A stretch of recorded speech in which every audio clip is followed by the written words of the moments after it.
Hi friends, एक बार फिर आप लोगों का मेरे YouTube चैनल पर स्वागत है। मैं आशा करता हूँ आप लोग घर पर होंगे और सेफ होंगे।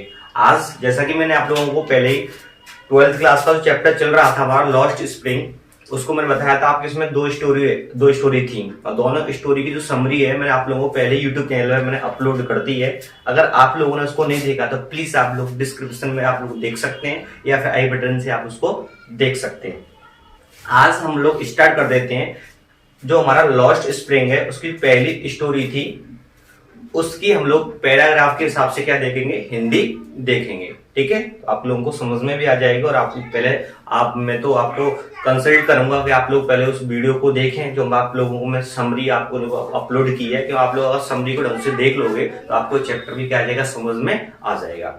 तो हमारी पहली स्टोरी है, sometimes I find A rupee in the garbage.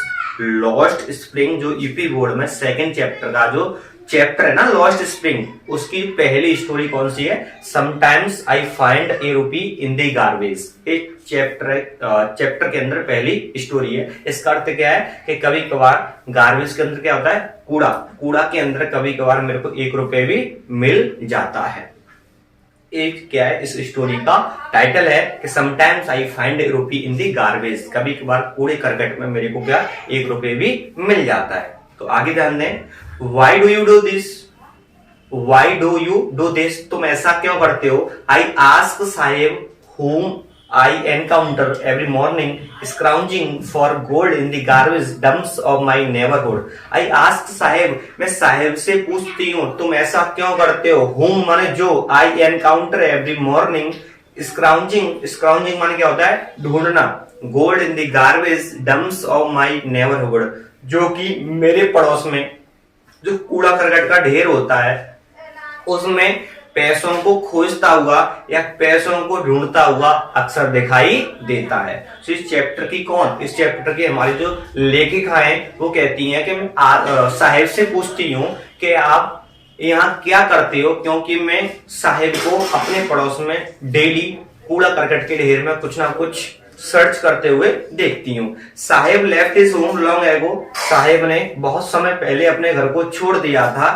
Set amidst the green field of Dhaka, जो कि उसका घर था ढाका आप जानते हैं बांग्लादेश की राजधानी होती है, राजधानी है ढाका। हरे भरे खेतों के बीच में उसका जो घर था वो ढाका के हरे भरे खेतों के बीच में था। His home is not even a distant memory, अब उसके माइंड में घर के बारे में कोई दूर की स्मृति भी नहीं है। अर्थात वो पहले ढाका का था, ढाका को बांग्लादेश को छोड़कर इंडिया में सेटल हो गया था। There were many storms, वहां कई तूफान आते थे। That swept away their fields and homes, जिससे उसके घर और खेतों को वो तूफान क्या करता था, अपने साथ नुकसान पहुंचा दिया करता था, घर वगैरह को गिरा दिया करता था और फसल वगैरह को बर्बाद कर दिया करता था। क्यों, बांग्लादेश के अंदर कई सारे तूफान आते थे। हिज मदर टेल्स हिम, उसकी माताजी उससे कहती हैं, दैट इज वाई, यही कारण था कि दे लेफ्ट, उन्होंने ढाका को छोड़ा था, अपने घर को छोड़ा था, और looking for gold in the big city, और इस बड़े शहर में पैसे की तलाश में आ गए थे। वेयर ही नाउ लिव्स, जहां पर अब वो रहते हैं। यानी अब जो भारत में रहते हैं वो ढाका को छोड़कर इसी रीजन से आए थे, वहां पर कई सारे तूफान वगैरह आते थे जिससे उनके खेत वगैरह में और घर वगैरह में प्रॉब्लम्स होती थी। I have nothing else to do, मैं इसके अलावा कुछ भी नहीं कर सकता हूँ। ही मटर्स, वो बड़बड़ाता है। लुकिंग अवे, थोड़ा सा दूर हटते हुए साहेब क्या करता है, बड़बड़ाता है कि इसके अलावा मेरे पास कुछ करने के लिए भी नहीं है। गो टू स्कूल, लेखिका कहती है स्कूल जाया करो। आई से ग्लेवली मीन्स होता है चतुराई से, मैं उनसे चतुराई से कहती हूँ साहेब से कि स्कूल जाया करो। रियलाइजिंग, तुरंत महसूस भी करती हूँ, इमीडिएटली माने तुरंत, how hollow the advice must sound, कि उसको मेरी जो सलाह है वो कितनी खोखली लगी होगी। आगे ध्यान दें, there is no school in my neighbourhood, जैसे लेखिका ने उससे कहा कि तुम स्कूल जाया करो तो साहिब बोलता है there is no school in my neighbourhood, मेरे पड़ोस में कोई भी स्कूल नहीं है। व्हेन दे बिल्ड वन, अगर जब बन जाएगा मेरे पड़ोस में, अगर स्कूल बन जाएगा तो आई विल गो, तो मैं स्कूल जाया करूंगा। साहिब ऐसे रिप्लाई देता है। लेखिका क्या कहती हैं, if I start A school, यदि मैं स्कूल शुरू करूं तो विल यू कम, क्या तुम आओगे? आई आस्क ऑफ जोकिंग, थोड़ा सा आधे मजाक में बोलती हैं कि मैं स्कूल स्टार्ट करूं तो तुम आओगे? यस, साहिब कहता हाँ।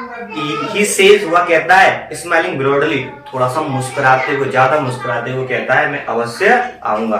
ए फ्यू डेज लेटर, कुछ दिनों के बाद, I see him running up to him, I see him running up to me, मैं साहिब को अपने पास भागते हुए देखती हूँ। इज योर स्कूल रेडी, वो मेरे पास आता है और क्या कहता है, क्या स्कूल तैयार है?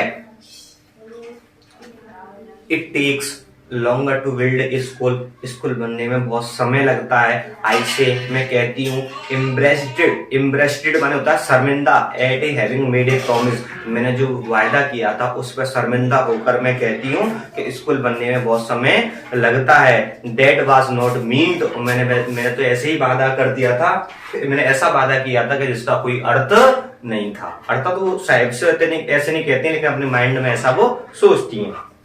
बट लेकिन प्रोमिसेस लाइक मी, मेरे से वादे, abound in every corner of this black world, उसके सुनसान संसार में, उजड़े हुए संसार में मेरे से वादे कई सारे उसमें पड़े हुए हैं। After months of knowing him, कई महीनों तक उसको जानने के बाद, I ask him his name, मैं उससे नाम पूछती हूँ। वो बताता है साहिबे आलम, ही अनाउंसेस, वो कहता है कि मेरा नाम क्या है, साहिबे आलम है। He does not know, वो नहीं जानता है, what it means, कि उसके नाम का मतलब क्या है।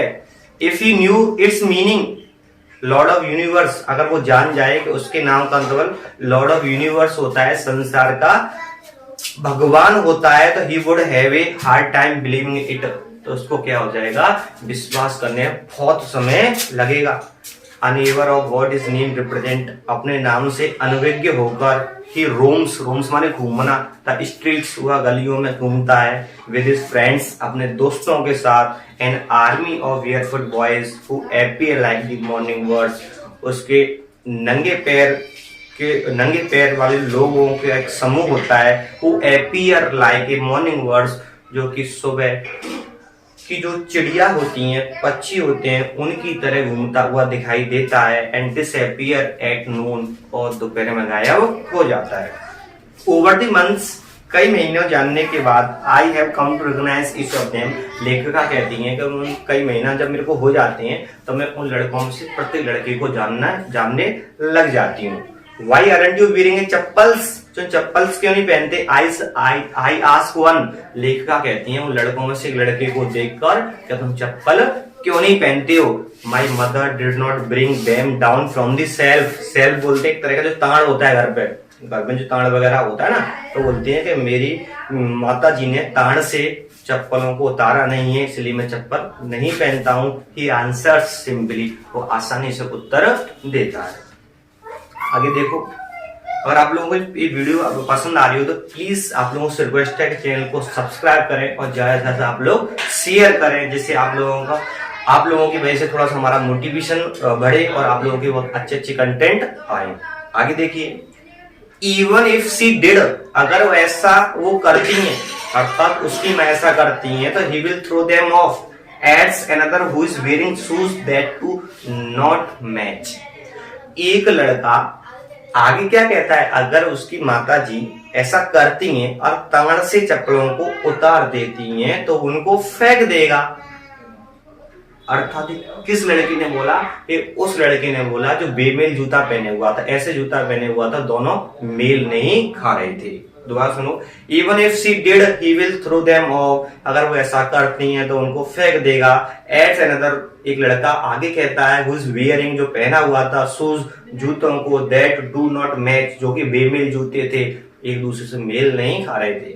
When I comment on it, लेखिका कहती हैं जब मैं उनके जूतों पर कमेंट करती हूँ, he shuffles his feet, तो अपने पैरों को पीछे घसीट लेता है, and says nothing, और कुछ भी नहीं कहता है। आगे देखो, I want shoes, says a third boy, एक तीसरा लड़का उनमें से बोलता और कहता है मेरे को जूते चाहिए। Who has never owned a pair all his life, जिसका पूरे जीवन में उसके पास कभी भी एक जूते की जोड़ी नहीं थी, कभी पूरी लाइफ में उसने जूते नहीं पहने थे कभी भी। वो एक लड़का, तीसरा लड़का बोलता है कि मेरे को जूते चाहिए। ट्रेवलिंग अक्रॉस द कंट्री, पूरे शहर पूरे देश में घूमते हुए या घूमने के दौरान, I have seen children walking barefoot in cities on village roads. लेखिका कहती हैं कि मैंने गांवों के सड़कों पर और शहरों में नंगे पैर लोगों को, बच्चों को घूमते हुए देखा है। It is not lack of money, पैसों की कमी के कारण नहीं, what a tradition to stay barefoot, लेकिन वहां कुछ लोगों की नंगे पैर रहने की क्या है, परंपरा है। Is one explanation. एक ऐसा बंदा क्या करता है, व्याख्या करता है, एक लड़का कहता है कि हम नंगे पैर इसलिए रहते हैं कि हमारी क्या है, परंपरा है। लेकिन लेखिका का ऐसा क्या मानना, लेखिका क्या कहती है, I wonder if this only an excuse, excuse माने बहाना, टू एक्सप्लेन माने व्याख्या करने का, अब एक परपीचुअल माने सनातन लगातार रहने वाली, स्टेट माने दशा ऑफ पॉवर्टी।